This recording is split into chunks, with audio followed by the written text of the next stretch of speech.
Allantois.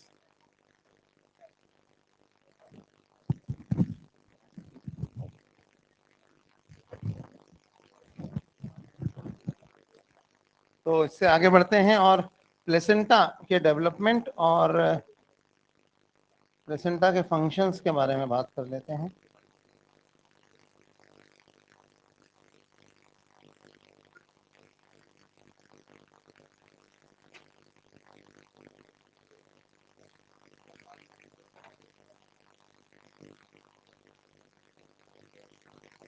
बस यही बचा ना इसमें, अच्छा इसका रिप्रोडक्टिव हेल्थ पढ़ेंगे ना। तो हम बात कर रहे थे प्लेसेंटा के बारे में। देखो क्या होता है कि जब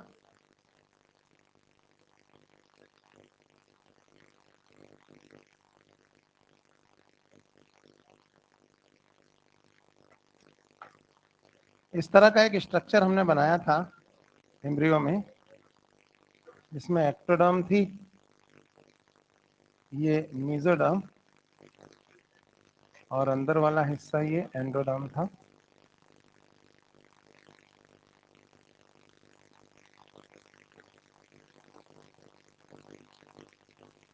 योक सैक है और ये एलेंटॉइस है।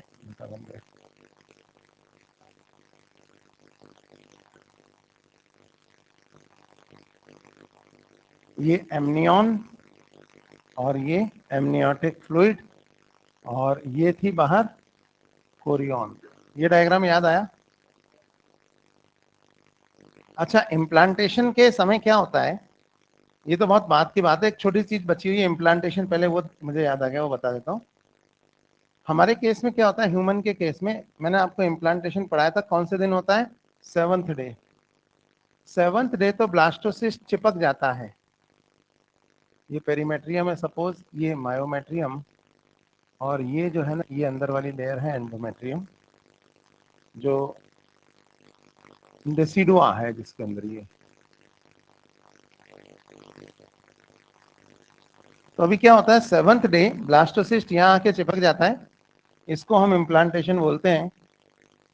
तो इसके बारे में कब होता है, किस पोल से होता है, किस स्टेज में होता है, तो मैंने बता दिया था।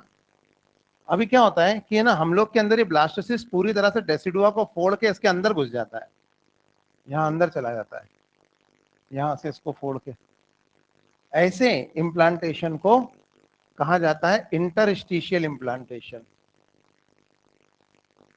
गाय भैंसों में ऐसे नहीं होता, उसमें क्या होता है, ये लटका रहता है कहाँ, यूट्रस के अंदर। तो ह्यूमन के अंदर जो इम्प्लांटेशन का टाइप है वो इंटरस्टिशियल इम्प्लांटेशन कहलाता है, क्योंकि पूरा का पूरा ब्लास्टोसिस्ट डेसिडुआ को फोड़ के उसके अंदर घुस जाता है, और फिर यहाँ पे कुछ फाइब्रस टिश्यू का प्रोलिफरेशन होता है और हीलिंग हो जाती है। इस एरिया को हम क्लोजिंग कोएगुलम कहते हैं। तो इस तरह से यहाँ पर इम्प्लांटेशन होता है। तो याद रखें, ह्यूमंस के अंदर इंटरस्टिशियल इम्प्लांटेशन है, पूरा ब्लास्टोसिस्ट डेसिडुआ के अंदर चला जाएगा। अब इसमें ग्रोथ होगी और अगले 3-4 महीनों में ये खूब बड़ा हो जाएगा। तो ये जो डेसिडुआ आपको दिख रही है ना, ये डेसिडुआ आफ्टर इम्प्लांटेशन 3 तरह की डेसिडुआ में डिवाइड हो जाती है। होता ये है कि अब ये एम्ब्रियो का साइज देखो बड़ा होगा, यहाँ ब्लास्टोसिस्ट का 3-4 महीने हो गए, इतना बड़ा हो गया है। तो जो डेसिडुआ थी वो 2-3 तरह की डेसिडुआ में बदल जाती है। अब ये जो डेसिडुआ तुम्हें यहाँ पे दिखाई दे रही है, ये वाली,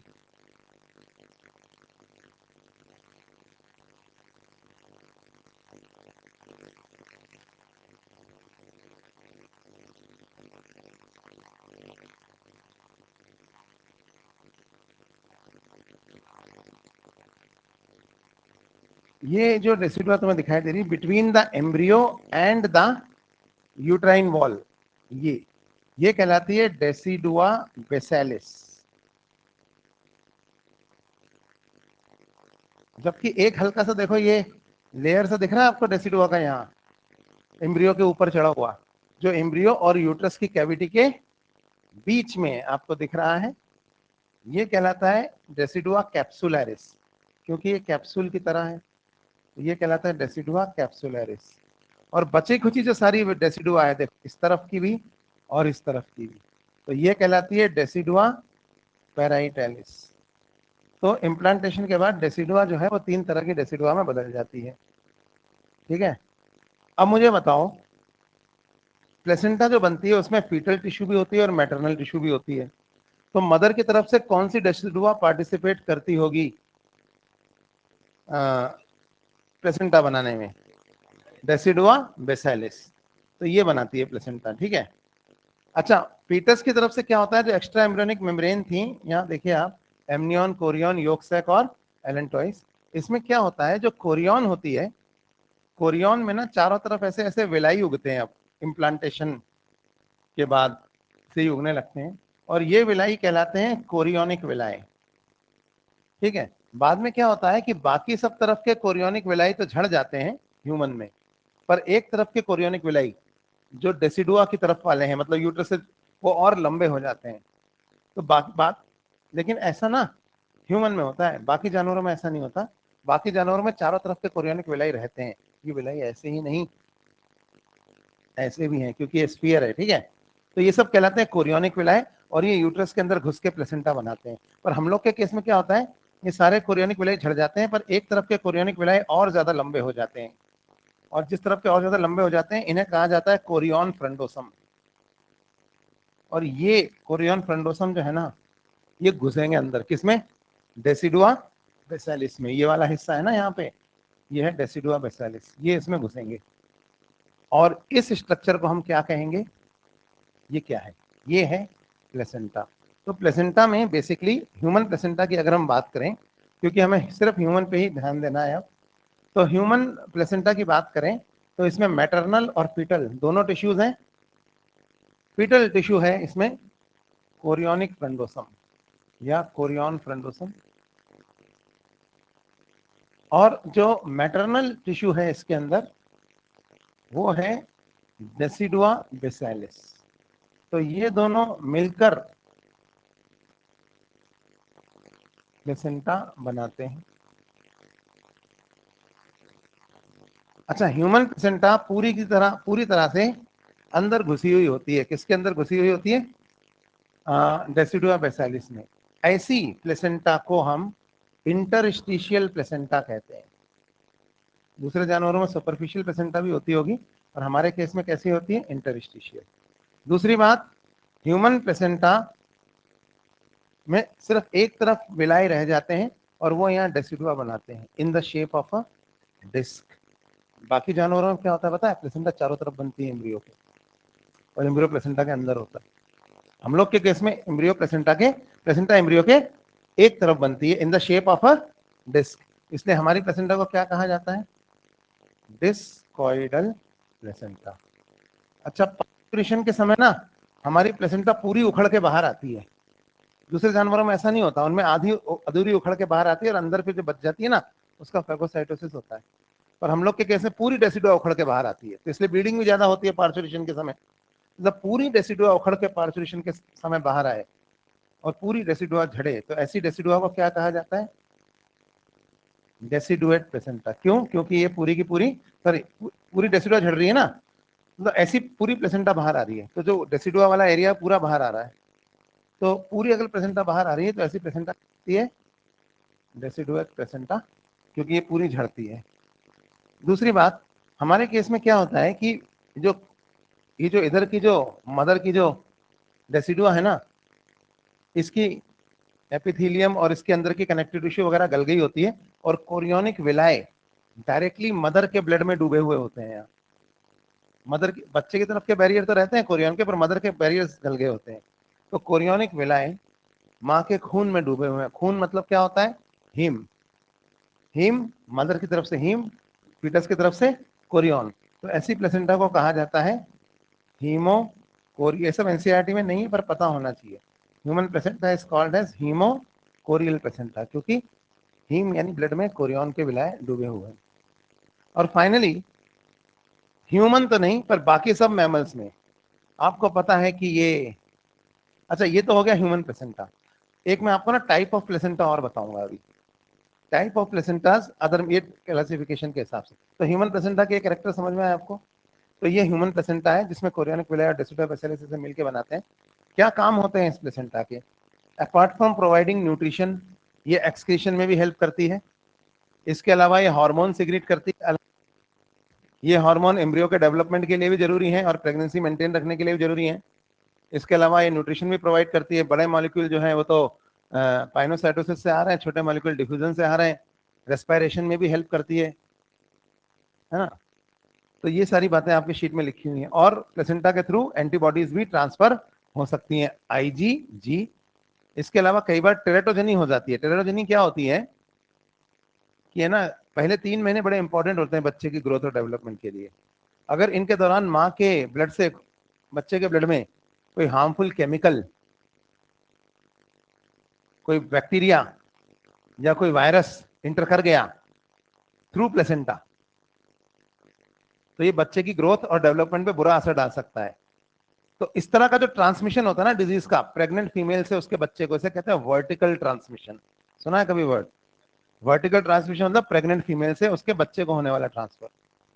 सब कहीं लिखा हुआ नहीं है, सीधा एग्जाम में मिलेगा, फिर कहोगे ये तो दिया ही नहीं है। तो ये एक बार समझ लो, वर्टिकल ट्रांसमिशन समझ में आया। तो इसलिए पहले 3 महीने बड़े इंपॉर्टेंट होते हैं। कोई भी बैक्टीरिया या वायरस को कोशिश की जाती है कि इन्फेक्शन ना हो मदर को। और कई बार इसके अलावा कई केमिकल्स, हार्मफुल केमिकल्स या मेडिसिन भी, आपने सुना होगा प्रेगनेंसी के दौरान कई मेडिसिन लेने की मनाही होती है, क्योंकि ये केमिकल्स जो है ना माँ के खून से बच्चे के खून में जाकर उसके ग्रोथ और डेवलपमेंट पे बुरा असर डाल सकते हैं। ऐसी चीजों को बोलते हैं टेरेटोजेंस। टेरेटोजेंस, TERATOGENS, है ना। और ऐसे कुछ एग्जांपल्स मैं आपको बता रहा हूँ, आप चाहे तो नोट करें। ये आते हैं। पहला, रूबेला वायरस, जर्मन मीजल वायरस, है ना। रूबेला एक टेरेटोजन है ये, मतलब ये बच्चे की ग्रोथ और डेवलपमेंट में बुरा असर डालता है। इससे मॉन्स्टर फॉर्मिंग बच्चा पैदा होता है, मतलब राक्षस जैसा बच्चा, ग्रोथ एबनॉर्मली बड़ी हो जाती है, हाई हो जाती है। तो टेरेटोजन बोलते हैं इनको, रूबेला वायरस या जर्मन मीजल वायरस। कई मेडिसिन जैसे कि थैलिडोमाइड, THALLIDOMIDE, थैलिडोमाइड वो मेडिसिन है जो पहले प्रेग्नेंट फीमेल्स को दी जाती थी, क्योंकि उनको घबराहट, बेचैनी हो रही है, नींद नहीं आ रही है। तो लेकिन ऐसा देखा गया कि ये बच्चे के अंदर जाकर उसके हाथों और पैरों की डेवलपमेंट को रोक देती है, अंडर डेवलप्ड लिम्स, इसको फोकोमेलिया बोलते हैं। तो उसकी वजह से इसको बैन कर दिया गया। तो ऐसे कई हार्मफुल केमिकल और भी हो सकते हैं। तो ये सब चीजें टेरेटोजन कहलाती हैं। टेरेटोजन एक केमिकल हो सकता है, एक ड्रग हो सकती है, एक वायरस हो सकता है, एक बैक्टीरिया हो सकता है, कुछ भी हो सकता है, लिविंग या नॉन लिविंग चीज। जो भी चीज बच्चे की ग्रोथ और डेवलपमेंट में बुरा असर डाले वो टेरेटोजन कहलाती है।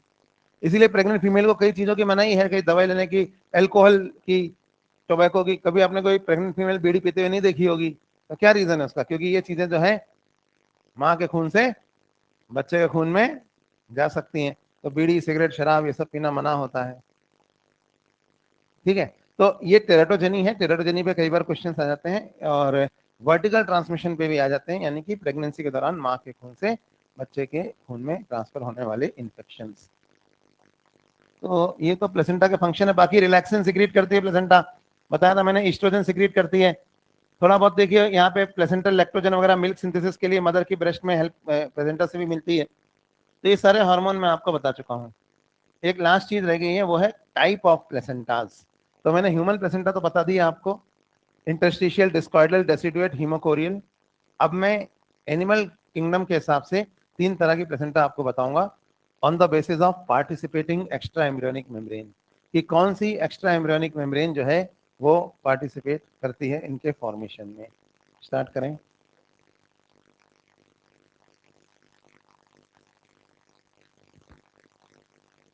देखो, प्लेसेंटा का मेन काम होता है न्यूट्रिशन प्रोवाइड करना।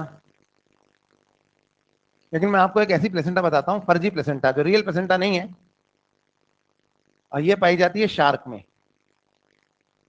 इसको कहा जाता है योक सैक प्लेसेंटा। ये कोई न्यूट्रिशन नहीं देती, क्योंकि शार्क के अंडे होते हैं मेगालेसिथल, जिनमें बहुत सारा योक होता है, और एम्ब्रियो योक खा के ही जिंदा रहता है। लेकिन शार्क में क्या होता है, जो फीमेल रिप्रोडक्टिव ट्रैक है उसके अंदर डेसिडुआ बेसिलिस जैसा एक यहाँ पे एरिया है, और सपोज ये शार्क का एम्ब्रियो। अब शार्क तो एन एमनियोटा है, इसमें तो एमनियन एमनियन भी नहीं है, स्पाइसीज में आती है ना शार्क, मछली है। लेकिन इसमें योक सैक होता है, और योक सैक में क्या होता है बोलो? योक। तो योक सैक में योक होता है, और इसी से एम्ब्रियो को न्यूट्रिशन मिलता है शार्क के। लेकिन योक सैक में कुछ विलाई निकले हुए होते हैं, और ये विलाई जाके ना डेसिडुआ में घुस जाते हैं, शार्क के रिप्रोडक्टिव ट्रैक की, और यहाँ पर एक प्लेसेंटा बना लेते हैं। तो इस प्लेसेंटा को कहा जाता है योक सैक प्लेसेंटा। मतलब हम क्लासिफिकेशन किस बेसिस पे कर रहे हैं कि एम्ब्रियो की तरफ से कौन सी एक्स्ट्रा एम्ब्रियोनिक मेम्ब्रेन पार्टिसिपेट कर रही है प्लेसेंटा फॉर्मेशन में। तो पहली प्लेसेंटा की वैरायटी होती है yolk sac placenta. 3 types of placentas होती हैं। पहली होती है योक सैक प्लेसेंटा, तो शार्क जैसे जानवरों में मिलती है, और इसके थ्रू कोई न्यूट्रिशन नहीं मिलता, सिर्फ गैसेस का एक्सचेंज होता है, यानी रेस्पिरेशन, है ना। तो ये ट्रू प्लेसेंटा नहीं है, क्योंकि ट्रू प्लेसेंटा वो है जो न्यूट्रिशन प्रोवाइड करे। इसके बाद आते हैं प्रोटोथीरिया मैमल्स। अभी प्रोटोथीरिया मैमल्स तो अंडा देते हैं, आपने सुना होगा, डक बिल प्लेटिवस वगैरह, उनके अंडे में बहुत सारा योग भी होता है, तो उसमें तो विविपेरी है ही नहीं। प्रोटोथीरिया के बाद आते हैं मेटाथीरिया। मेटाथीरिया जैसे कि कंगारू वगैरह, सुने हैं आपने ये जानवर कभी? तो ये जो मेटाथीरिया होते हैं ना, कंगारू वगैरह, इनमें क्या होता है, इनमें प्लेसेंटा होती है, और इसे कहा जाता है कोरियो विटेलाइन प्लेसेंटा, क्योंकि इनके अंदर फीमेल कैंगरू का जो यूट्रस है, इसमें जो डेसिडुआ बेसालिस है, और ये तो एमनियोटा है, तो इनके अंदर तो सभी एक्स्ट्रा एम्ब्रियोनिक मेम्ब्रेन्स है। देखो ये एम्ब्रियो है, ये एमनियन है, ये देखो ये कोरियन है, ये योक्सैक है, और ये एलेंटॉइस है।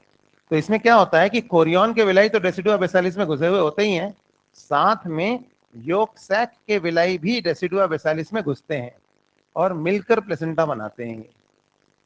तो आप देखिए फीटस की तरफ से 2 एक्स्ट्रा एम्ब्रियोनिक मेम्ब्रेन्स पार्टिसिपेट कर रही हैं। कौन कौन सी? योक्सैक और कोरियन। वेटेलो मतलब होता है योग, तो ऐसी प्लेसेंटा को कहा जाता है कोरियो विटेलाइन प्लेसेंटा। किसमें मिलती है? मेटाथीरियंस में। मार्सुपियम पाउच होता है जिनके पास, जिसमें वो बच्चे को रखते हैं डिलीवरी के बाद, देखा आपने? तो ये मार्सुपियंस में मिलती है, यानी मेटाथीरियंस में। प्लेसेंटा का नाम क्या है? कोरियो विटेलाइन प्लेसेंटा, क्योंकि इसमें कोरियन और योक सैक दोनों मिलकर पार्टिसिपेट कर रहे हैं, तो कोरियो विटेलाइन प्लेसेंटा। और अब आते हैं यूथीरिया पर। यूथीरिया कौन है? हम लोग, गाय बैल कुत्ता गधा घोड़ा, ये सब हम लोग जो है ना, सब इंसान, ये सब यूथीरिया में आते हैं। हम लोग के अंदर क्या होता है, ह्यूमन को अगर छोड़ दे तो ह्यूमन में तो खैर एलेंटॉइस में विलाई नहीं होते हैं, लेकिन बाकी सब के अंदर क्या होता है, जैसे ये मान लीजिए एम्ब्रियो है, ये एमनियन, ये इस तरफ ये डेसिडुआ बेसालिस है। तो जैसा मैं बता रहा था, ये एलेंटॉइस है, और ये छोटा सा योग सैक है, ये एलेंटॉइस है। तो कोरियन के विलाई तो डेसिडुआ बेसालिस में घुसे हुए होते ही हैं, साथ में किसके विलाई और साथ में घुसे होते हैं? एलेंटॉइस के। तो ऐसी प्लेसेंटा को एलेंटो कोरियोनिक या कोरियो एलेंटोइक प्लेसेंटा कहा जाता है। तो ह्यूमन वगैरह में, यूथीरिया में कौन सी प्लेसेंटा होती है? Chorio allantoic placenta. अगर ट्रू प्लेसेंटा पूछा जाए कौन सी होती है, वैसे तो दोनों ही ट्रू है, लेकिन ये फिर ये लगा के आना कौन सी वाली? कोरियो एलेंटोइक, ये एब्सोल्युटली ट्रू प्लेसेंटा कही जाएगी, है ना, जो यूथीरिया के अंदर होती है। उसको ट्रू प्लेसेंटा क्यों कहते हैं? क्योंकि ये जब तक वायबल ना हो जाए बच्चा, तब तक उसको न्यूट्रिशन देती है। ये देती है, लेकिन कंप्लीट वायबिलिटी से थोड़ा पहले रुक जाती है ये वाली, बताऊंगा मैं अभी, है ना। तो ये 3 तरह की प्लेसेंटा हो गई। तो टाइप ऑफ प्लेसेंटा भी हमने पढ़ ली है। खत्म हो गया प्लेसेंटा, और क्या है इसमें? पढ़ाने की तो कोई लिमिट नहीं, मैं तो पढ़ाता जाऊंगा, पर अब इतना ही आता है, इससे ज्यादा कुछ आता नहीं है।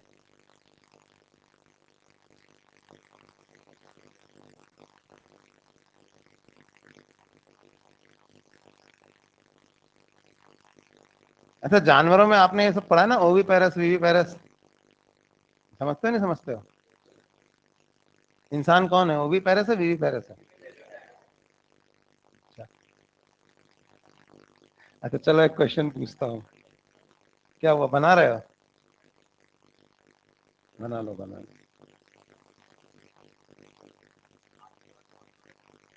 ये बहुत बहुत बेइज्जत हो जाएंगे बहुत सारे।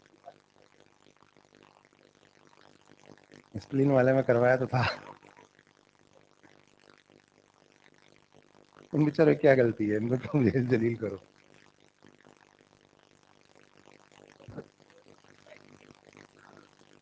चलो भाई, तो 3 तरह की प्लेसेंटा हो गई यहाँ पे। मैं क्वेश्चन पूछ लेता हूं मैं। बस पार्टिसिपेटिंग एक्स्ट्रा एम्ब्रियोनिक मेम्ब्रेन पता होनी चाहिए। इसमें योगसैक पार्टिसिपेट करता है, इसमें कोरियन और योगसैक, और उसमें कोरियन और एलेंटोइस।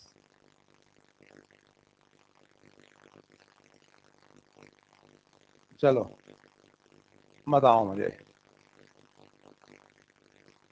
कंगारू का नाम सुना है? ऑप्शंस दे रहा हूँ। क्या अंडा देता है, बच्चा देता है? ओवी पैरस, वीवी पैरस।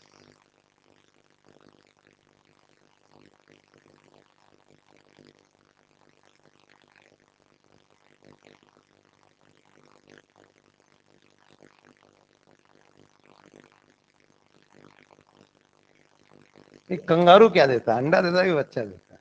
अच्छा बताओ, हाथ खड़ा करते हैं, और जो नहीं हाथ खड़ा करेगा उसको मैं पकड़ लूंगा। तो कितने लोग कहते हैं कंगारू ओवी पैरस से अंडे देता है? कंगारू के अंडे। कितने लोग कहते हैं वीवी पैरस है, बच्चे देता है? कितने कहते हैं ओवी पैरस है? कितने कहते हैं वाइवो ओवी पैरस है? ये तो कुछ होता ही नहीं है। हाथ उठा रहे हो उसमें। हाँ, क्यों नहीं उठाया हाथ? हाँ, कंगारू सुना है कभी? कौन से ग्रह से आए हो? हमारे पृथ्वी पे कंगारू होते हैं, ऑस्ट्रेलिया में। फिर से अभी फिर पकड़ता हूँ। कितने लोग कहते हैं ओवी पैरस? कितने कहते हैं वीवी पैरस? कितने कहते हैं ओ वीवी पैरस? कितने कहते हैं भाई वो ओवी? तुम कहीं हाथ नहीं उठा रहे? हाँ, ये ओ वीवी पैरस क्या है? अच्छा, ये तो अभी मैंने क्या हुआ, पिछले 6-7 सालों में समाज सुधार इतना कर दिया है। हिंदुस्तान के 90% मास्टर जो कोचिंग में पढ़ाते हैं वो कंगारू को ओ वीवी पैरस बोलते थे। वही थे जो स्प्लीन को ऑक्सीजनेटेड ब्लड ओनली बताते थे। तो अभी सुधर गए हैं सब। ये कंगारू वीवी पैरस है। तो फिर ये ओ वीवी पैरस होता क्या है? पता करते हैं ना अपने अपना। हमारा हमें क्या पता पढ़ाना चाहते हैं? हम ये पता चाहते हैं कि ओ वी पैरस क्या होता है। ठीक है, तो चलो हम ये समझने की कोशिश करते हैं कि ओ वी पैरस क्या होता है। सुना है आप लोगों ने कभी वर्ड सुना ओ वी पैरस? सुना ही नहीं? कितने लोगों ने सुना है? सुना तो है ना? तो अपने काम करते हैं, ओवी पैरस, वीवी पैरस और ओ वी पैरस, तीनों की एक कंपैरिजन ड्रॉ करते हैं, तीनों में क्या फर्क होता है।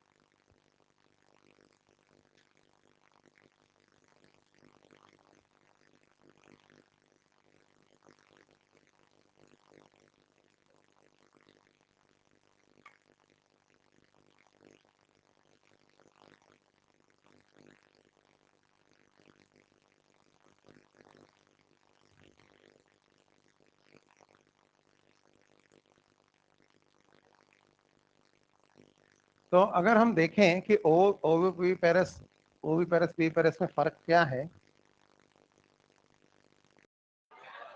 आएगा ये बेवकूफ, वो बेवकूफ, सब मैं सबसे बड़ा ऐसे करते। हाँ, जो खुद को रोस्ट नहीं कर सकता उसे किसी को रोस्ट करने का हक नहीं है। चलो आगे बढ़ते हैं। हाँ, हटाओ इनकी फोटो यहाँ से। तो हम यहाँ पे बात कर रहे थे,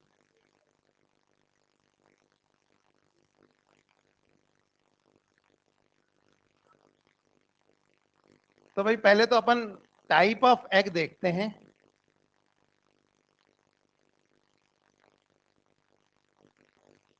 जो इनमें पाए जाते हैं। दूसरा, टाइप ऑफ फर्टिलाइजेशन देख लेते हैं, किस तरह का होता है।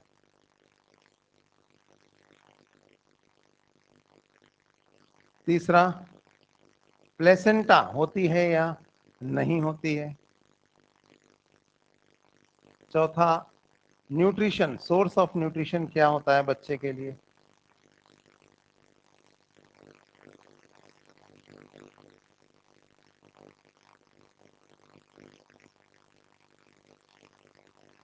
पांचवा, साइट ऑफ एम्ब्रियोनिक डेवलपमेंट क्या है, मतलब बच्चा कहाँ डेवलप होता है।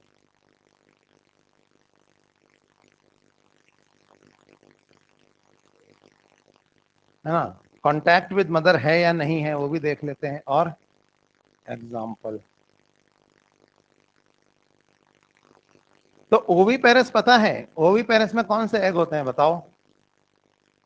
ओवीपेरस में होते हैं मेगा या मीजोलेसिथल, याद आए? फर्टिलाइजेशन कहाँ होता है ओवीपेरस में? लोअर एनिमल्स में तो एक्सटर्नल होता है, हायर एनिमल्स में जैसे रेप्टाइल, एवीज और प्रोटोथीरिया में कैसा होता है? इंटरनल होता है। होता है कि नहीं? अच्छा, प्लेसेंटा होती है क्या ओविपेरस में? नहीं होती, एब्सेंट होती है। तो न्यूट्रिशन का सोर्स क्या होता है बताओ? योक। एम्ब्रियो कहाँ डेवलप होता है? आउटसाइड मदर, है ना, माँ के अंदर नहीं डेवलप होता, माँ के बाहर डेवलप होता है, इन इन्वायरमेंट। इन्वायरमेंट मतलब जहां पे क्या रखा हुआ है? एग रखा हुआ है, एग के अंदर डेवलप होता है। होता है कि नहीं? एग्जाम्पल दो।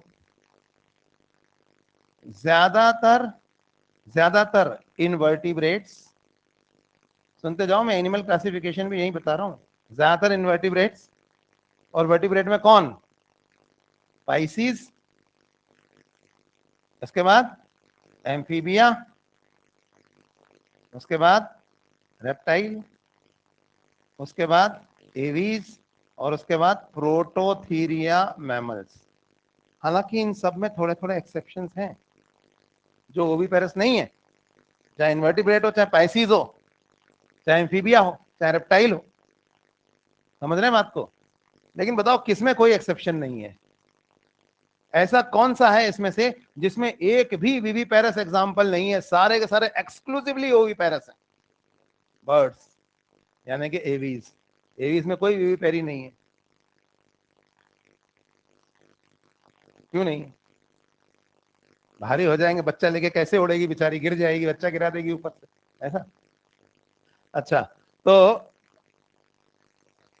ये तो एग्जाम्पल। अब विवी पेरस पे आ जाओ। अब भाई विवी पेरस में क्या होता है बोलो? कैसे अंडे होते हैं बोलो? एलेसिथल या माइक्रोलेसिथल, ऐसे ही होते हैं ना। फर्टिलाइजेशन कहाँ होता है? इंटरनल होता है। प्लेसेंटा प्रेजेंट होती है कि एब्सेंट होती है? प्रेजेंट होती है। एम्ब्रियो को न्यूट्रिशन किससे मिलता है? मैटरनल ब्लड से, वाया प्लेसेंटा। तो मां से मिलता है ना। और साइट ऑफ एम्ब्रियोनिक डेवलपमेंट क्या है? इनसाइड मदर या इनसाइड मैटरनल रिप्रोडक्टिव ट्रैक्ट, एक ही बात है।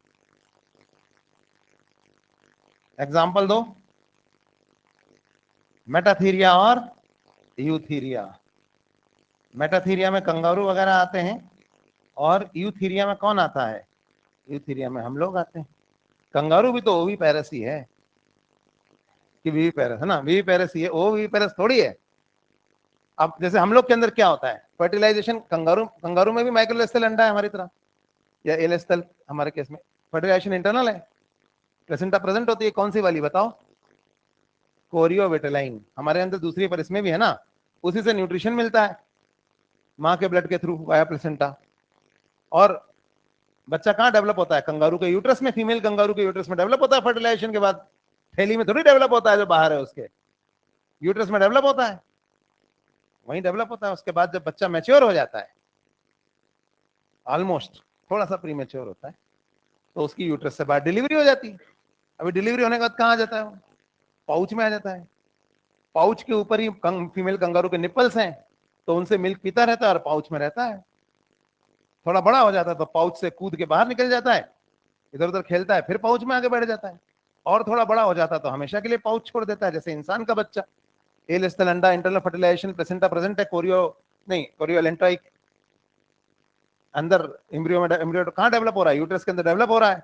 जब मैच्योर हो जाता है तो डिलीवरी हो जाती है। डिलीवरी होने के बाद बाहर आ जाता है। अब बाहर आने के बाद माँ की गोद में रहता है और वहीं दूध पीता है। पाउच क्या है? वो माँ की गोद है बस, और कुछ नहीं, गोद है। थोड़ा बड़ा हो जाता तो इधर उधर गोद से निकल के इधर उधर खेलता है, फिर गोद में आ जाता है। थोड़ा और बड़ा हो जाता तो गोद हमेशा के लिए छोड़ देता है नहीं आई बात समझ? तो पाउच में कोई जादू थोड़ी है अलग से, कुछ नहीं है। विवीपेरस जैसे इंसान विवीपेरस है वैसे कंगारू विवीपेरस है, तो कंगारू में कुछ अलग जादू नहीं हो रहा है। आगे बात समझ में? तो फिर ये ओविवीपेरस कौन है? अब हम अपने सवाल पे आते हैं। एक तो पहली बात, इसका एग्जाम्पल लिख देता हूं पहले में, शार्क, जो मैंने अभी अभी आपको बताया।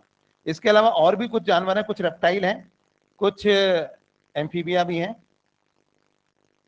यहां तक कि है ना कुछ इंसेक्ट्स भी हैं। चलो मैं वाकई मान जाऊंगा आपको, आप अच्छे से एनिमल किंगडम पढ़ा है आपने 11th में। इंसेक्ट वाला एग्जांपल बताओ।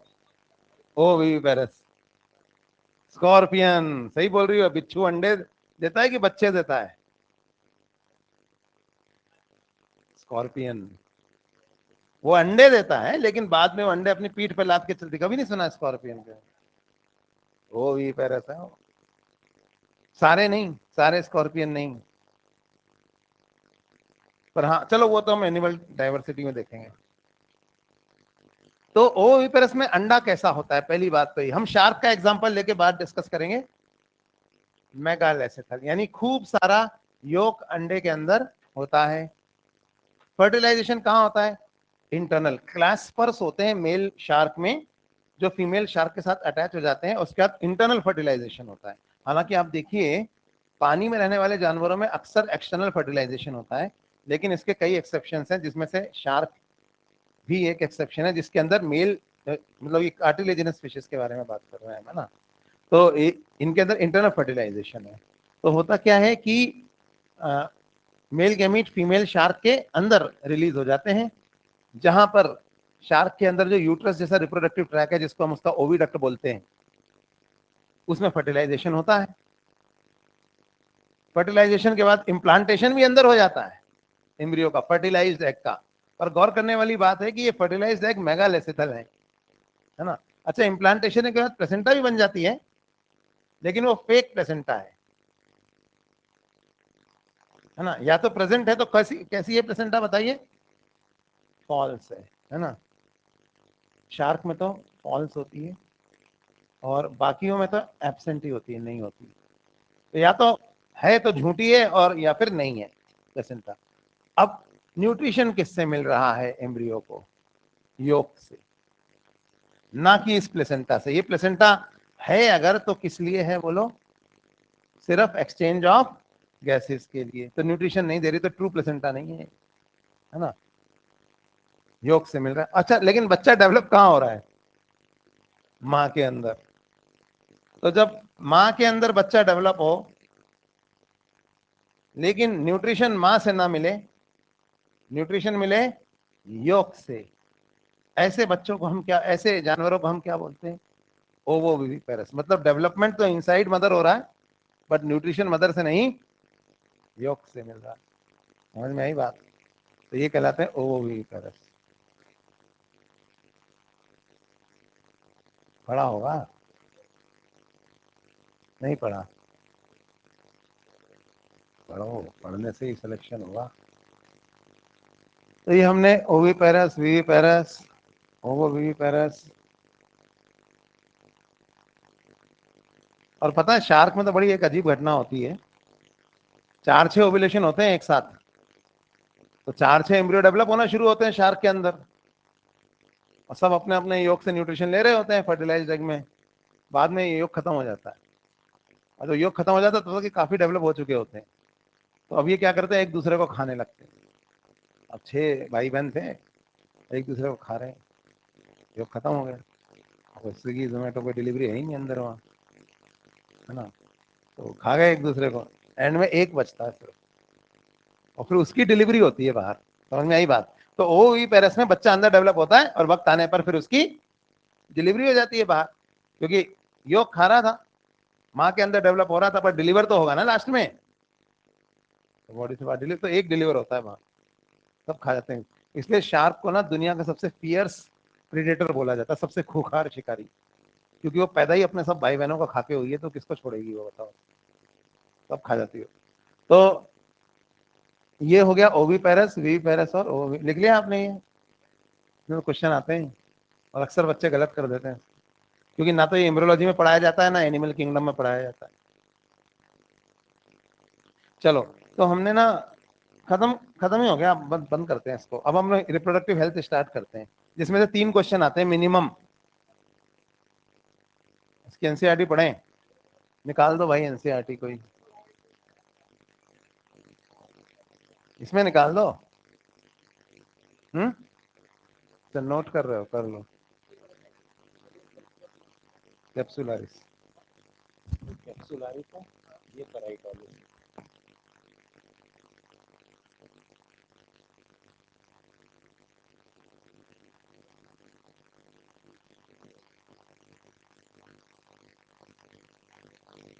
एनसीईआरटी पढ़ी कि नहीं पढ़ी तुमने? ह्यूमन रिप्रोडक्शन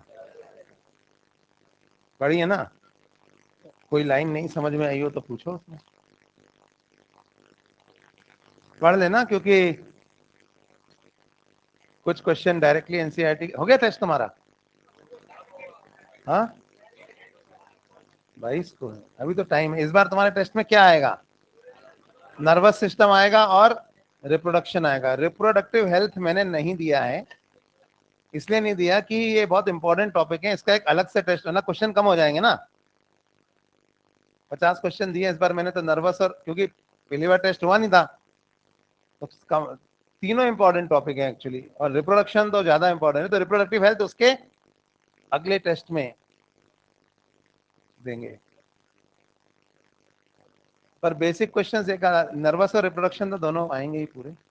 और रिप्रोडक्टिव हेल्थ मुश्किल से दो लेक्चर्स में खत्म हो जाएगा, पर इसमें से 3 क्वेश्चन तो आते ही हैं, कभी कभी 5 भी आते हैं, एक साल 5 भी आए। इतना सा टॉपिक है रिप्रोडक्टिव हेल्थ पर, 3 से 5 क्वेश्चन आते हैं। हाँ हाँ, मतलब 2 क्वेश्चन या 3 क्वेश्चन मैक्सिमम इवोल्यूशन से आएंगे, और 2-3 क्वेश्चन अकेले इसी से आएंगे।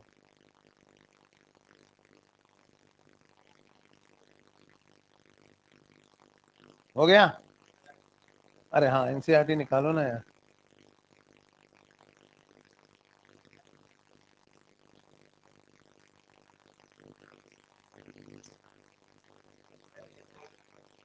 नेटफ्लिक्स,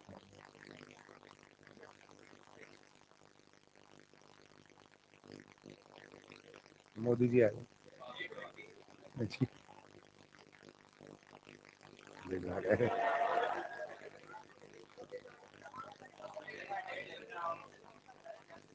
कहाँ है भैया?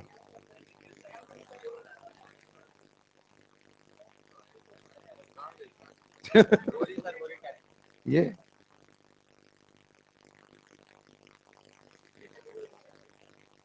क्या कर दिया मोदी जी ने? अब क्या करें?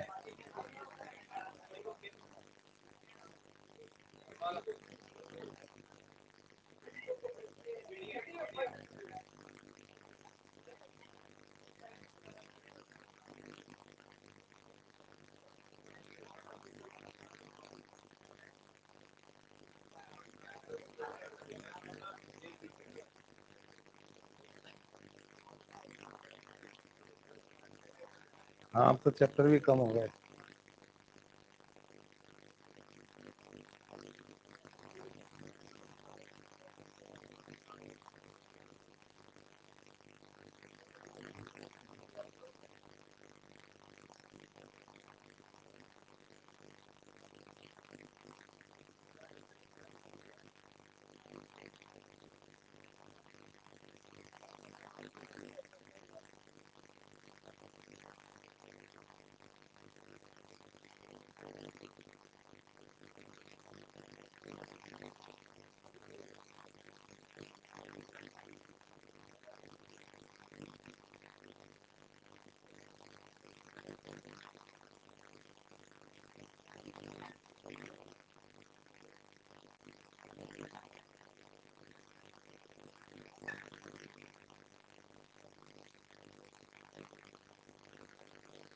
तो इसको हम थोड़ा सा पढ़ लेते हैं, और अगर आपको बहुत बोर होने लगे तो बता देना, बंद कर देंगे। तो जैसा कि आप, हाँ अभी से कितने लोग हाँ, कितने लोग बोलते हैं इसको पढ़ना है? कितने कहते हैं नहीं पढ़ना है, बराबर बस। बाकी तो कह रहे हैं सर क्या फर्क पड़ता है, पढ़ाओ मत पढ़ाओ। हाँ क्या, चलो इसको जल्दी जल्दी देख लेते हैं। तो जैसा आपको पता है कि हम लोग जो है सेक्सुअली रिप्रोड्यूसिंग एनिमल्स हैं और विविपेरस हैं, और हमारे अंदर जो रिप्रोडक्टिव इवेंट्स होते हैं उसमें गैमेटोजेनेसिस होता है। सुनते जाओ। स्पर्म बनते हैं मेल और फीमेल में, स्पर्म ट्रांसफर होते हैं फीमेल के अंदर, इसे इंसेमिनेशन कहा जाता है। और जो फर्टिलाइजेशन गैमेटो के मिलने को कहते हैं, इसकी वजह से क्या बनता है बोलो, जाइगोट। ठीक है। इसके बाद फिर है ना ब्लास्टोसिस्ट का डेवलपमेंट होता है और वो आके यूट्रस से चिपक जाता है, इसको इम्प्लांटेशन कहते हैं। और इसके बाद एम्ब्रियो का डेवलपमेंट होता है जो कि गेस्टेशन कहलाता है, और उसके बाद डिलीवरी हो जाती है बच्चे की, इसे पार्चुरेशन कहते हैं। आपको पता है ये सारे इवेंट प्यूबर्टी के बाद होते हैं, और इनमें बहुत डिफरेंस होता है रिप्रोडक्टिव इवेंट्स में मेल और फीमेल के। जैसे स्पर्म फॉर्मेशन तो है बुढ़े लोगों में भी होता रहता है, लेकिन ओवम जो बनना है 50 साल के आसपास बंद हो जाता है। तो चलो पहले हम लोग मेल और फीमेल रिप्रोडक्टिव सिस्टम को यहाँ एग्जामिन करते हैं। पहले मेल की बात करते हैं। तो पेल्विस रीजन में लोकेटेड होता है ये, और इसमें एक जोड़ा टेस्टिस होती है, साथ में कुछ एसेसरी डक्ट्स, ग्लैंड्स और जेनिटेलिया भी होते हैं। एनसीईआरटी एट वन शॉट, आधे घंटे में खत्म कर सकते हैं इसको। मतलब मैं तो रीड करके, अरे मेन क्या पूरी खत्म हो जाएगी अभी आधे घंटे में। और तो भाई ये डायग्राम है लेबलिंग के लिए, आपको ये डायग्राम देखने हैं। इस डायग्राम में, अरे यार ये क्या हो गया अभी नहीं चलेगी।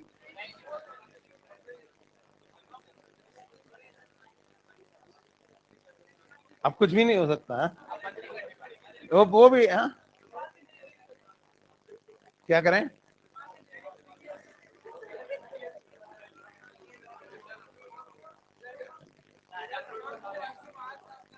क्या?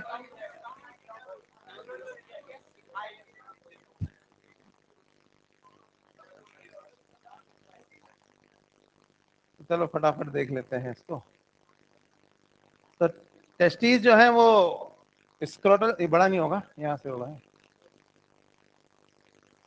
आउटसाइड द एब्डोमिनल कैविटी एक पाउच में होती हैं, जिसको हम कहते हैं स्क्रोटम। स्क्रोटम 2 से 2.5 डिग्री सेंटीग्रेड टेम्परेचर कम मेंटेन रखता है। देखो कोई नई बात दिखेगी तो मैं बता दूंगा, वो अंडरलाइन कर लेना आप अपना बना। और ये स्पर्मेटोजेनेसिस के जरूरी है। और टेस्टिस ओवल शेप होती है। डायमेंशन देख जाना एक बार, क्योंकि क्या होगा ऐसे लाइन से क्वेश्चन आएगा, और यहाँ पे है ना 4 to 5 मीटर लिख दिया होगा सेंटीमीटर की जगह, ध्यान से पढ़ना। किलोमीटर भी हो सकता है ना। तो विड्थ जो है वो 2 से 3 सेंटीमीटर है। तो ऐसी छोटी छोटी गलतियां पकड़नी पड़ेंगी आपको, अगर आप ये पकड़, ऐसे क्वेश्चन आएंगे नीट में, है ना। तो oval in shape with length of about 4 to 5 centimetre. अच्छा, testis is covered by dense covering. इस डेंस कवरिंग के अलावा कितने कंपार्टमेंट है सुनते जाओ। 250 कंपार्टमेंट लिखे हुए हैं, 250 मान लेना इनके भाई साहब के, जो 250 कंपार्टमेंट वाले टेस्टिकुलर लोब्यूल कहलाते हैं ये। और अच्छा, एक एक लोब्यूल में कितने, 2 से 3, 1 से 3 हाईली कॉइल्ड सेमिनिफेरस ट्यूब्यूल्स होती हैं, जिनमें स्पर्म बनते हैं। Each seminiferous tubule is lined by 2 type of cells. एक तो होते हैं जर्म सेल जो बनाते हैं स्पर्म, दूसरे होते हैं सर्टोली सेल। जर्म सेल जो है ना उनके अंदर मियोटिक डिवीजन होते हैं, याद रखना, सर्टोली में नहीं होते हैं। ऐसे सिंपल लाइंस आएंगी, मियोटिक की जगह माइटोटिक लिख दिया जाएगा वहां। तो देख सुनो, जर्म सेल में दोनों होते हैं, माइटोसिस भी होता है और मियोसिस भी होता है। नॉर्मल सेल्स में सिर्फ माइटोसिस होता है, ठीक है। सर्टोली सेल क्या करते हैं, वो न्यूट्रिशन प्रोवाइड करते हैं। Region outside the seminiferous tubule are called interstitial spaces. वहां पे इंटरस्टिशियल सेल होते हैं जिनको लेडिक सेल कहते हैं, जो क्या सिंथेसाइज करते हैं, हार्मोन्स। इसके अलावा other immunologically competent cells are also present. इसका क्या मतलब है, कोई भी ऐसा सेल जो इम्यून रिस्पॉन्स जनरेट कर सके, इम्यूनोलॉजिकली कॉम्पिटेंट सेल होते हैं जिनके अगेंस्ट एंटीबॉडी बन सके। इसलिए कई बार क्या होता है, कई बीमारियों में टेस्टिस के अगेंस्ट एंटीबॉडी बन जाती है, इनफर्टिलिटी आ जाती है। तो इसलिए एक वर्ड लिख के उन्होंने छोड़ दिया, इसको समझाया भी नहीं। फिर मेल सेक्स डक्स में क्या होता है, रेटे टेस्टिस, वासा डिफरेंशिया, एपिडेमिस और डिफरेंस होते हैं। और सेमिनिफेरस ट्यूब्यूल जो है वो ट्यूबुलर रेक्टाई के थ्रू रेटे टेस्टिस में खुलती हैं, और रेटे टेस्टिस फिर वासा इफ्रेंशिया में खुलते हैं, और वासा इफ्रेंशिया से स्पर्म टेस्टिस से बाहर आते हैं। उन्होंने लाइन उल्टी लिखी है, मतलब वही है, लिखने का तरीका गलत है। तो वासा इफ्रेंशिया टेस्टिस से बाहर आते हैं और एपिडाइमिस में खुलते हैं, जो पोस्टीरियर सरफेस पे टेस्टिस के होती है, ठीक है। और एपिडिडर्मिस जो है वो वास्ट डिफरेंस में आगे बढ़ता है, जो ऊपर जाके लूप बनाता है, ब्लैडर पर बताया था हमने, और फिर सेमिनल वेसिकल के साथ मिलके एक इजैकुलेटरी डक्ट बनाता है। और ये डक्ट क्या करते हैं, एम्पुलल नहीं लिखा हुआ उन्होंने, पर इस डक्ट का लास्ट टर्मिनल पार्ट एम्पुला होता है जो डायलेटेड होता है और स्पर्म को स्टोर करता है। और यूरेथ्रा जो है वो यूरिनरी ब्लैडर से निकलती है, और इसकी ओपनिंग को, पेनिस की ओपनिंग को क्या कहा जाता है, यूरेथ्रल मेटस। फिर इन्होंने एक हिस्टोलॉजी ऑफ सेमिनिफेरस ट्यूब्यूल दी है। आप देखिए ये इसमें बीच में जो आपको दिख रहा है ना, ये व्हाइट फाइब्रस कनेक्टिव टिश्यू, और ये कनेक्टिव टिश्यू का लेयर है बीच में। इसी की आउटर लेयर को हम क्या बोलते हैं, ट्यूनिका प्रोप्रिया। ठीक है। और इसके अंदर ये सबसे पीछे की जो लेयर है वो जर्मिनल एपिथेलियम है, उसके बाद प्राइमरी स्पर्मेटोसाइट, सेकेंडरी स्पर्मेटोसाइट, ऐसे करते करते बीच में क्या भरे हुए हैं, यहाँ ये स्पर्म भरे हुए हैं, तो स्पर्मेटोजोआ एंड में। तो इन्होंने ज्यादा कुछ बनाया नहीं है, पर हाँ इसी ट्यूनिका प्रोप्रिया के पीछे ये बीच में जो कनेक्टिव टिश्यू वाला एरिया है, इसमें कौन से सेल पाए जाते हैं, लेडिक सेल, जो क्या सिक्रीट करते हैं, टेस्टोस्टेरोन।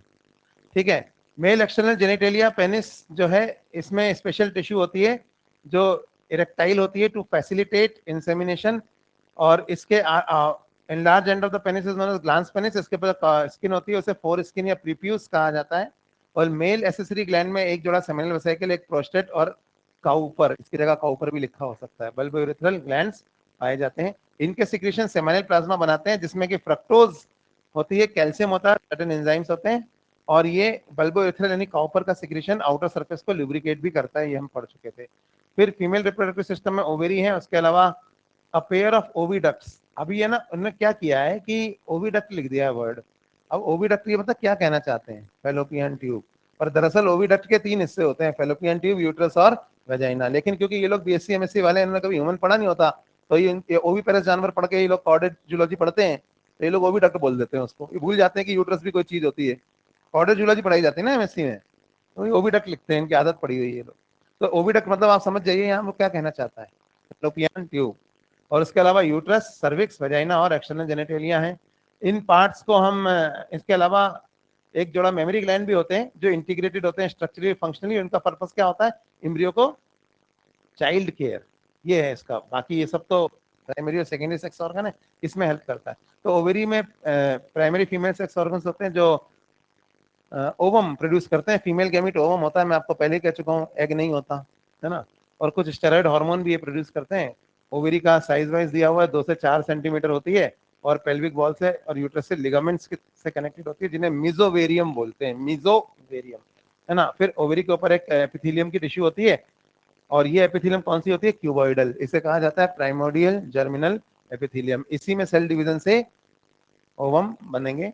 और इसमें दो जोन होते हैं, कॉर्टेक्स और मेडुला। कॉर्टेक्स में उगोनिया इकट्ठे होते जाते हैं, और जो जो उगोनिया उस साइड में डेवलप हो जाता है, उसके बाद जिसमें फॉलिकल डेवलप होनी है वो अंदर चला जाता है, कहाँ, मेडुला में। तो एक बनाते हैं ना बीच में ग्राफिन फॉलिकल।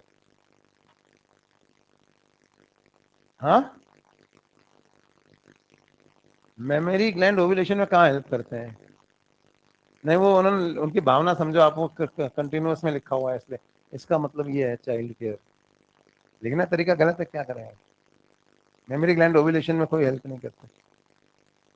चलिए, अब ये क्या है भाई, क्यों अटक गया।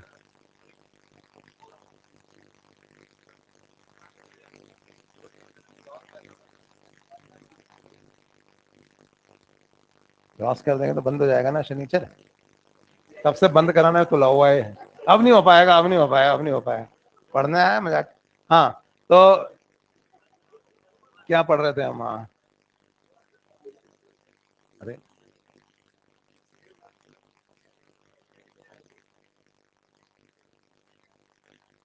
चलो आगे निकल गया, फिर अटक गया। अच्छा,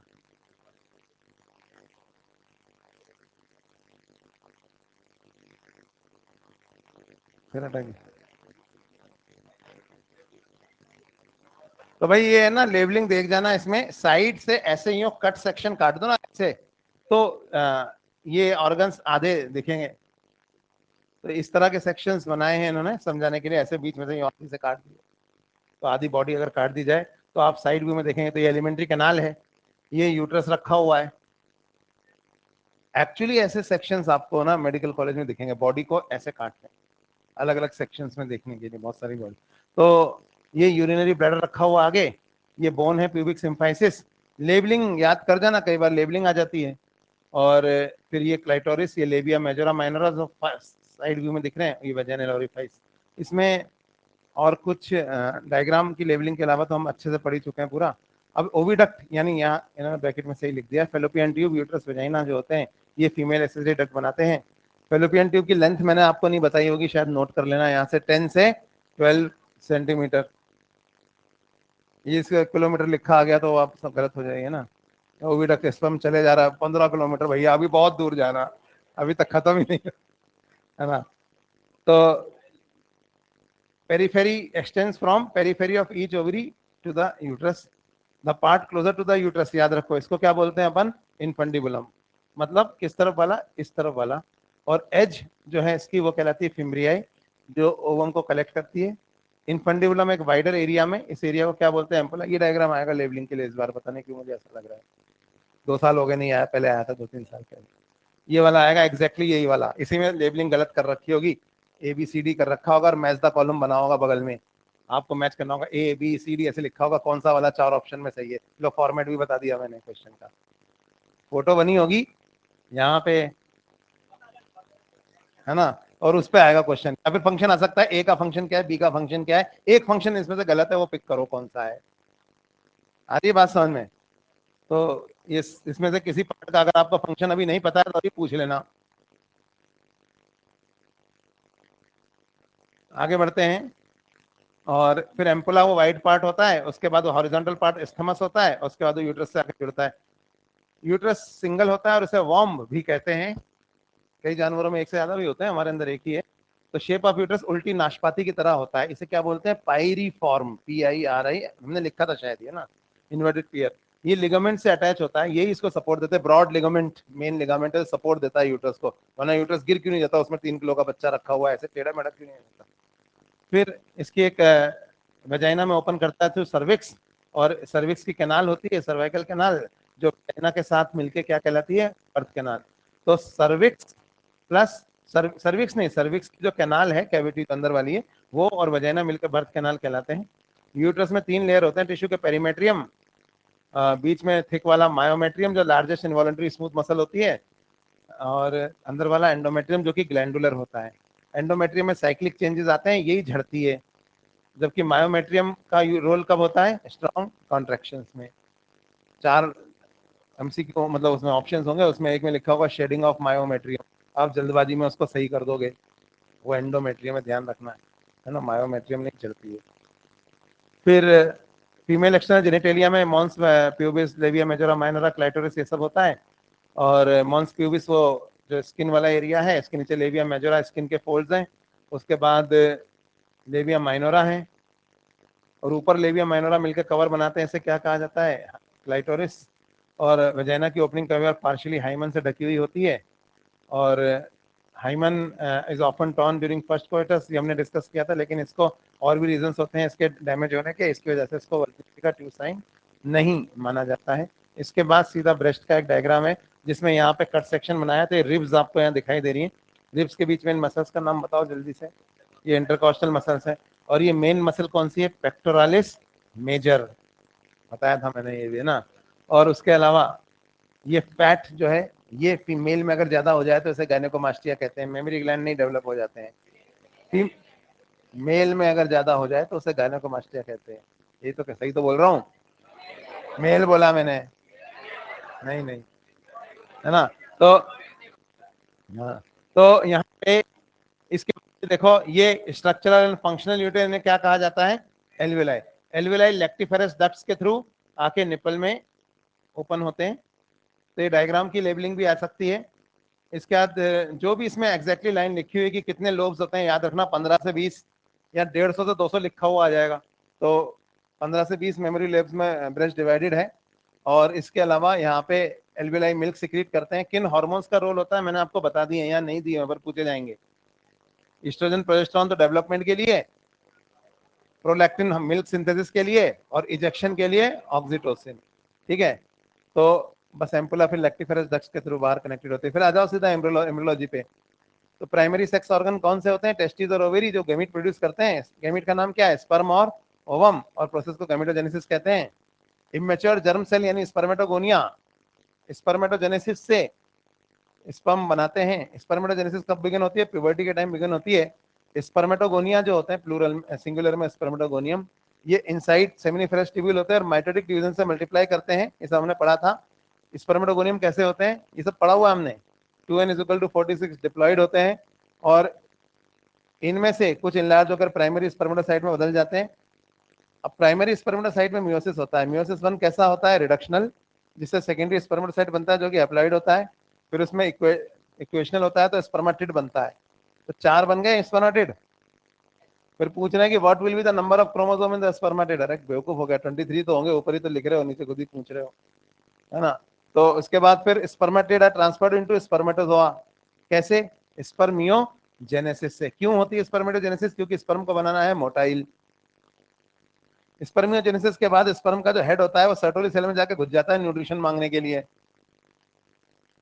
और बाद में जब वो न्यूट्रिशन लेके इससे रिलीज होता है खा पी के, तो इस प्रोसेस को क्या बोलते हैं? स्पर्मिएशन। सर्टोली सेल इनको बचा भी लेते हैं क्योंकि हेड हैप्लॉइड होने के बाद हो सकता है इम्यून सिस्टम की नजर में आ जाए, इसलिए इनको ब्लड टेस्टिस बैरियर कहा जाता है। तो स्पर्मेटोजेनेसिस प्यूबर्टी की एज में बिगिन होती है क्योंकि उस टाइम पे गोनेट और जीएनआरएच का लेवल बढ़ता है। आपको पता होगा एक हाइपोथैलेमिक हार्मोन नहीं है, और ये दो गोनेडोट्रोपिन के रिलीज को स्टिमुलेट करता है, एलएच और एफएसएच। एनएच एक्ट करता है लेडिक सेल्स पे, इसलिए इसका नाम आईसीएसएच होता है। और ये एंड्रोजन सिक्रीट करता है। कौन सा एंड्रोजन सिक्रीट करता है? टेस्टोस्टेरोन। एंड्रोजन और भी हैं बाय द वे, एड्रिनल से भी रिलीज होते हैं, याद आया? गोनेडोकॉर्टिकॉइड्स वगैरह कहाँ से? जोना रेटिकुलरिस से। क्या आपको ये सब याद है? चलिए, तो एंड्रोजन बाद में स्पर्मेटोजेनेसिस की प्रोसेस को स्टिमुलेट करते हैं। एफएसएच सर्टोरी सेल पे एक्ट करता है और कुछ ऐसे फैक्टर रिलीज करता है जिससे, अब ये क्या किया इन्होंने, प्रोसेस ऑफ स्पर्मियोजेनेसिस में हेल्प होती है। भैया एफएसएच स्पर्मियोजेनेसिस और स्पर्मेटोजेनेसिस दोनों में हेल्प करता है, इन्होंने सिर्फ स्पर्मियोजेनेसिस लिखा है, तो आपको सही बात मैंने बता दी है, क्योंकि spermiogenesis is only the terminal step of spermatogenesis. तो एफएसएच का रोल दोनों में है, सिर्फ इसमें नहीं है, पर इसमें भी है, इसलिए इसको हम गलत नहीं कह सकते। इसके बाद स्ट्रक्चर ऑफ स्पर्म दिया हुआ है इन्होंने, जिसमें हेड, मिडिल पीस और टेल बना दिए हैं बस। ये सेल मेम्ब्रेन है जो पूरी बॉडी को एनवेलप किए हुए है, और हेड में एक हैप्लॉइड न्यूक्लियस है, और आगे वाले पोर्शन में एक एक्रोसोम होता है। एक्रोसोम में एंजाइम होते हैं जो एग मेम्ब्रेन को गलाते हैं।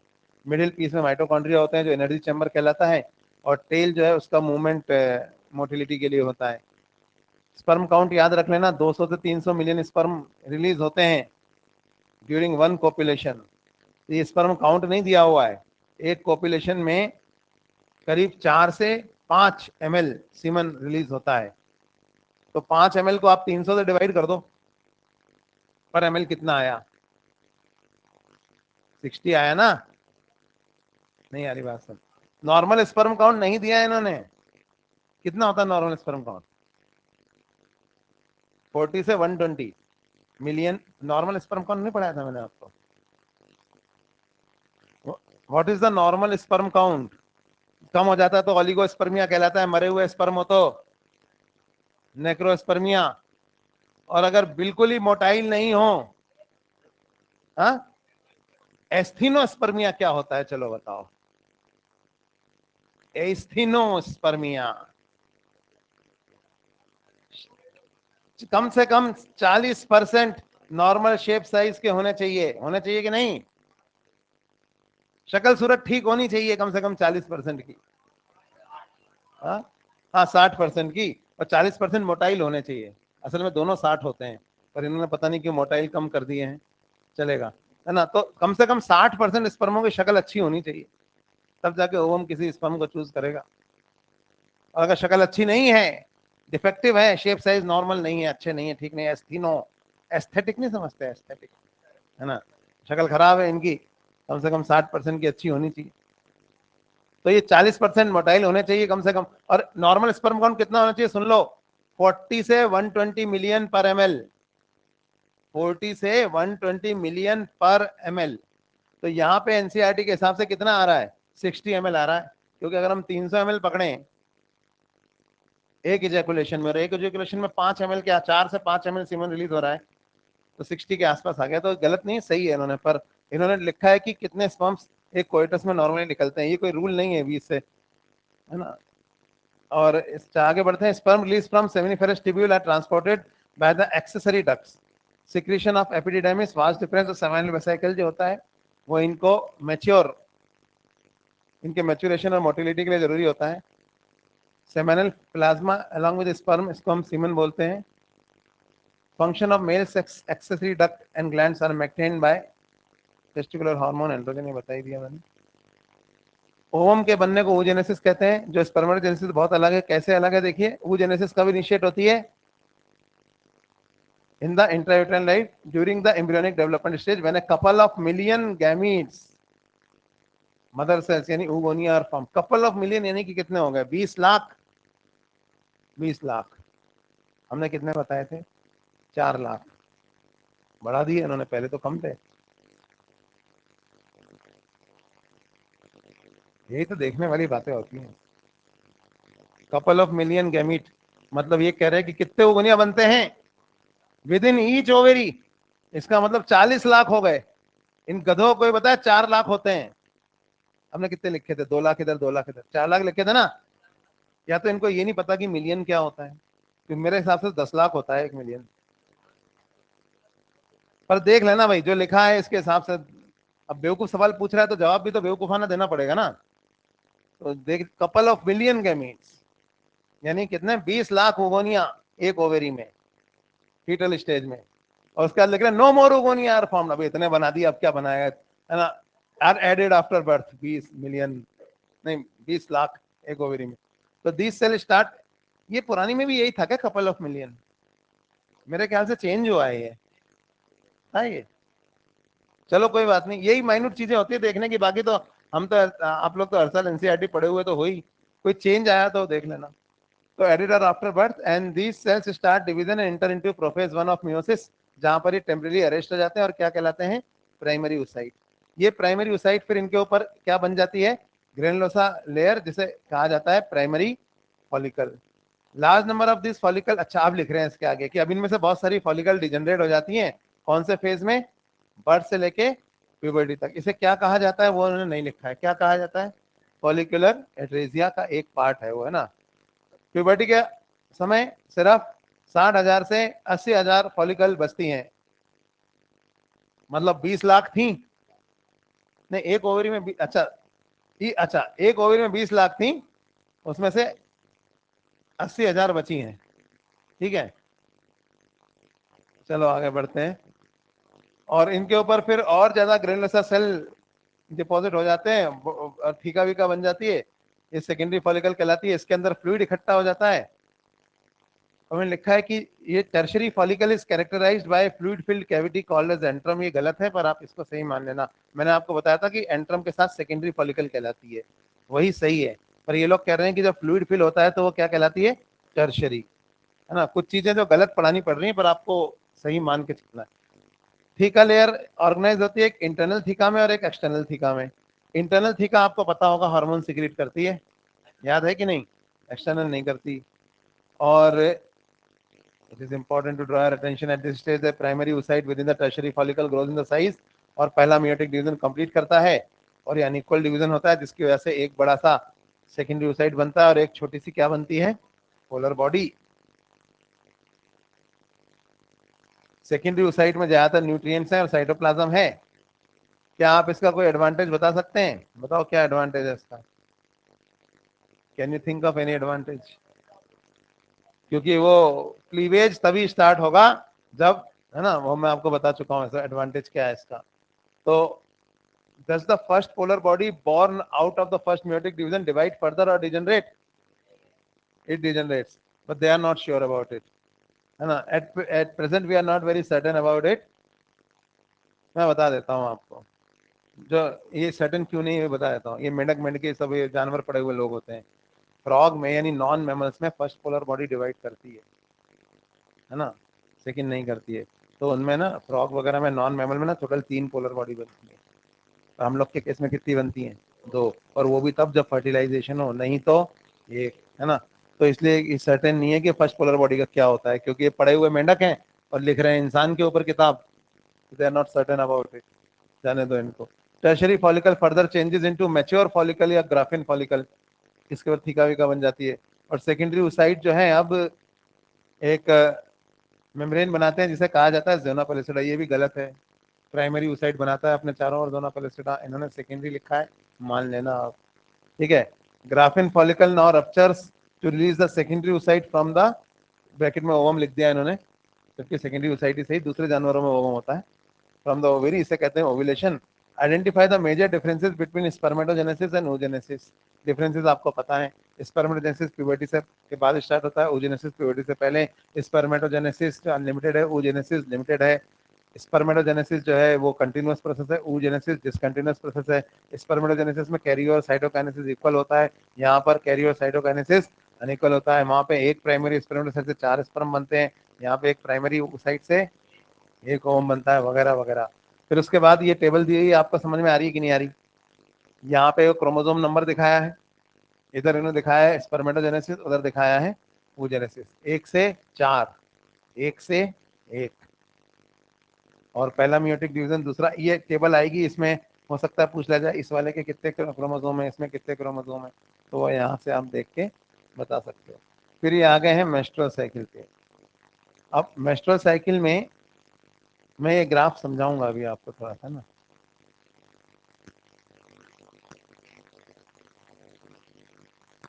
Female primates, monkeys, apps and human beings. इसमें मैं क्लियर कर दूं कौन से वाले मंकी, लाल मुंह के बंदर, काले मुंह के बंदर एस्ट्रस साइकिल में आते हैं। तो पहला मेंस्ट्रुएशन कब बिगिन होता है? प्यूबर्टी पे, और इसे कहा जाता है मीनार्की।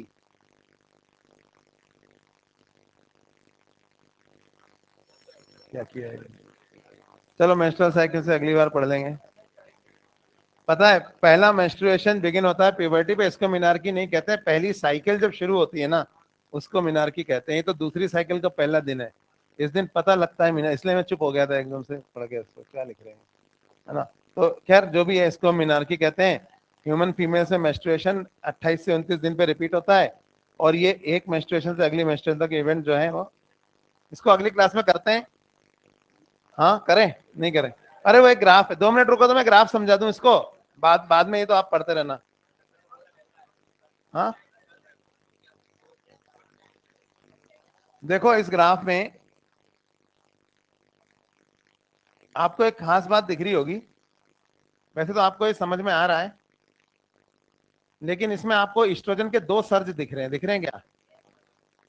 देखो, ये ईस्ट्रोजन ऊपर गया, ये नीचे आया, है ना। और हमने हमने ऐसे खत्म कर दिया था इसको यहाँ पे। प्रोजेस्टेरॉन ऐसे गया, ये तो सही है। ये दूसरा सर्च क्यों आ रहा है? इसे कहते हैं लेट सर्च ऑफ ईस्ट्रोजन। इसका इन्होंने एक्चुअली इन्होंने क्या किया, ग्राफ उठा लिया एमबीबीएस की किताब से, थ्योरी लिख दी क्लास 12th वाली। तो ये हो गया ना कंफ्यूजन। आपने पढ़ा कि नहीं पढ़ा, कि मैं ऐसे ही पढ़ाया जा रहा हूँ? ये दूसरा सर्च कहाँ से दिख रहा है इसके अंदर? एक काम करो, एनसीईआरटी पढ़ के आओ अगली क्लास में, है ना। क्योंकि नहीं तो आप बाद में पढ़ोगे, जब मैं टॉपिक करा के निकल चुका हूँ 3 महीने बाद, फिर कहोगे अरे यार ये स्टूडेंट यहाँ क्यों पढ़ रहा है ये। कितने लोगों को मेरा प्रॉब्लम समझ में आ रहा है, मैं जब पूछ रहा हूँ इसलिए। आ रहा है ना समझ में? तो ये वापस ऊपर क्यों जा रहा है ये?